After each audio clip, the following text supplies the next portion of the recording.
श्री ओम नमो भगवते वासुदेवाय वासुदेव विश्वेश्वराय आदि पुरुष अपरंपार अलेख पुरुषाय नमः। दोहा जगत बंधु ज्योति स्वरूप जी की जाननहार, हरि यश मांगन आयो दास प्रभु के द्वार। श्री भगवान जी ने अर्जुन को जो गीता का ज्ञान दिया सो मुझको मिले। हे भयभंजन भगवान श्री कृष्ण जी सो किशोर दास मांगता है। हे प्रभु, गीता ज्ञान के उच्चारण करने से तेरे भक्त पूर्ण ब्रह्म को पाते हैं।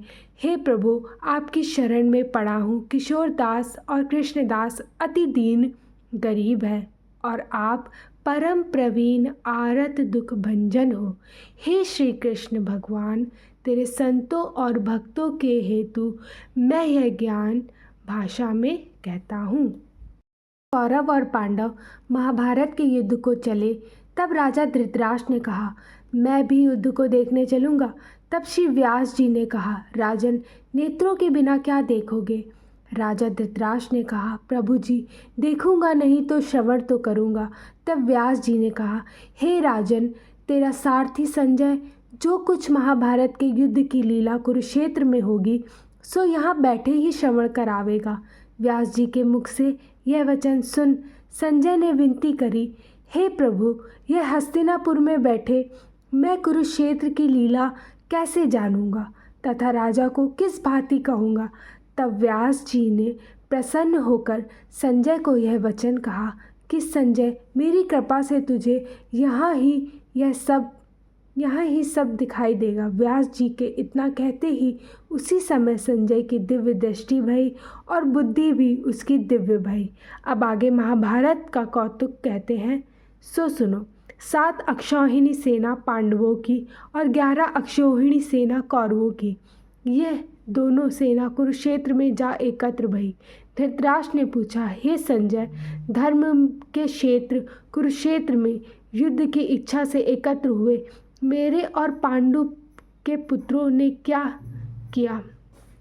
संजय ने कहा, पांडवों की सेना को व्यूहित देखकर दुर्योधन आचार्य द्रोण के समीप जाकर कहने लगे, हे आचार्य, देखिए आपके शिष्य बुद्धिमान द्रुपद पुत्र ने पांडवों की बड़ी सेना की कैसी व्यूह रचना की है। इस सेना में अर्जुन, भीम जैसे बड़े बड़े धनुर्धारी वीर विराट महारथी, द्रुपद, धृष्टकेतु, चेकितान, बलवान काशीराज, पुरुजित, कुंती भोज, नरों में श्रेष्ठ शैव्य, पराक्रमी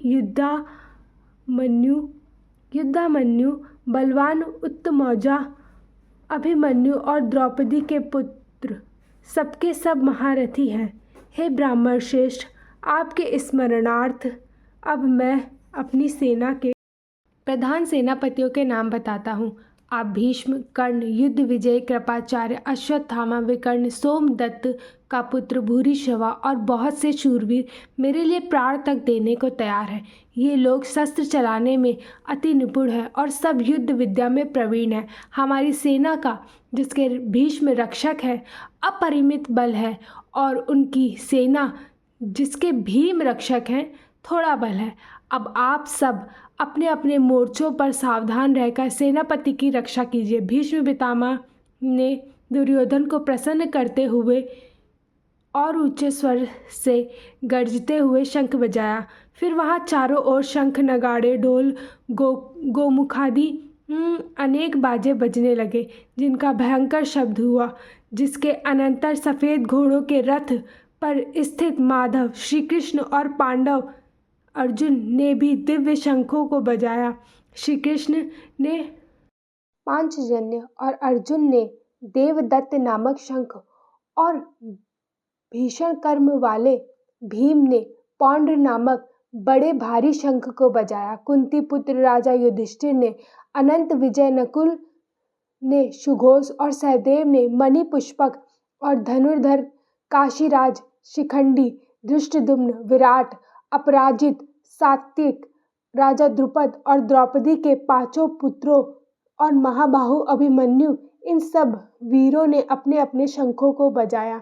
उन शंखों के भारी शब्द से आकाश और पृथ्वी गूंज उठे और धृतराष्ट्र के पुत्रों के हृदय कांप उठे। हे राजन, अर्जुन ने कौरवों को युद्ध के लिए प्रस्तुत देखकर धनुष उठाकर श्री कृष्ण से कहा कि हे अच्युत, मेरा रथ दोनों सेनाओं के बीच में खड़ा कीजिए, जिससे मैं युद्ध करने वालों को देख लूं कि इस रणभूमि में मुझे किन किन के साथ युद्ध करना है। दुर्बुद्धि दुर्योधन से प्रीति करने वाले जो युद्ध के लिए यहाँ एकत्रित हुए हैं, उनको देखूंगा। संजय ने कहा, हे राजन, अर्जुन की बात सुनकर श्री कृष्ण ने भीष्म, द्रोण आदि वीरों के सामने उत्तम रथ को खड़ा करके कहा कि हे वीर, युद्ध के लिए उद्धत इन कौरवों को देख लो। अर्जुन ने चाचा, बाबा, गुरु, मामा, भाई, पुत्र, पौत्र, मित्र, ससुर और स्वजनों को शस्त्रों से सुसज्जित खड़े देखा और उसने इन दोनों सेनाओं में अपने ही सब बांधवों को खड़ा देखकर परम दयाद्र हुए अत्यंत वेद के साथ यह वचन कहे, हे कृष्ण, युद्ध की इच्छा से आए हुए इन अपने बंधुओं को देखकर मेरे अंग ढीले होते जाते हैं और मुख सूखा जा रहा है, मेरा शरीर विकल हो रहा है, रोमांच हो रहा है, गांडीव हाथ से गिरा जा रहा है, त्वचा जली जा रही है। हे केशव, मुझ में यहाँ खड़े रहने का सामर्थ्य नहीं है, मेरा मन चक्कर खा रहा है, सब लक्षण में मैं उल्टे देख रहा हूँ। संग्राम में अपने स्वजनों का वध करके कोई लाभ नहीं होगा। हे कृष्ण, मैं विजय, राज्य और सुख भी नहीं चाहता हूँ। हे प्रभु, हमको राज्य भोग तथा जीवन से क्या काम है, क्योंकि जिनके लिए राज्य भोग और सुख की इच्छा की जाती है, वे सब इस युद्ध में प्राण और धन की ममता छोड़ मरने को तैयार है। आचार्य, पिता, पुत्र, पितामह, मामा, ससुर, पौत्र, साले, संबंधी, ये सब मुझे मारे तो भी हे मधुसूदन, मैं इन्हें मारने की इच्छा नहीं करूँगा। हे जनार्दन, त्रिलोकी के राज्य के लिए भी मैं इन्हें मारना नहीं चाहता, फिर इस पृथ्वी के राज्य के लिए तो कहना ही क्या है।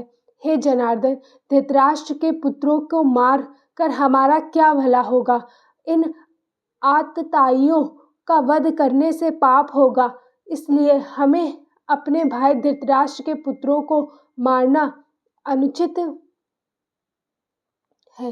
हे माधव, स्वजनों को मारकर हम क्या सुखी हो सकते हैं। ये सब लोग वशीभूत हैं और के नाश करने तथा मित्र द्रोह करने में पाप को नहीं देखते। कुल नाश के दोष को जानते हुए भी हम इस पाप कर्म से क्यों नहीं दूर रहना चाहिए।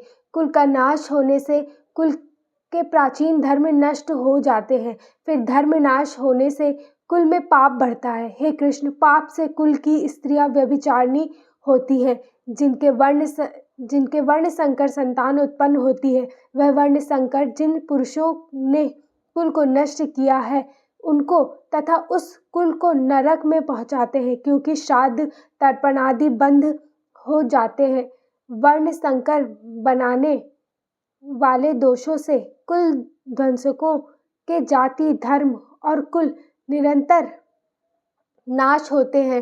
हे जनार्दन, मैंने बराबर सुना है कि कुल धर्म नष्ट होने से निश्चय नरकवास होता है। हाय, हम बड़ा पातक करने को तैयार हैं, तो जो राज्य सुख के लोभ से स्वजनों को मारने की कोशिश कर रहे हैं। शास्त्रों को धारण किए हुए धृतराष्ट्र पुत्र आदि मुझ शस्त्र रहित और उपायहीन का रणभूमि में वध कर डाले तो मेरा बहुत कल्याण हो।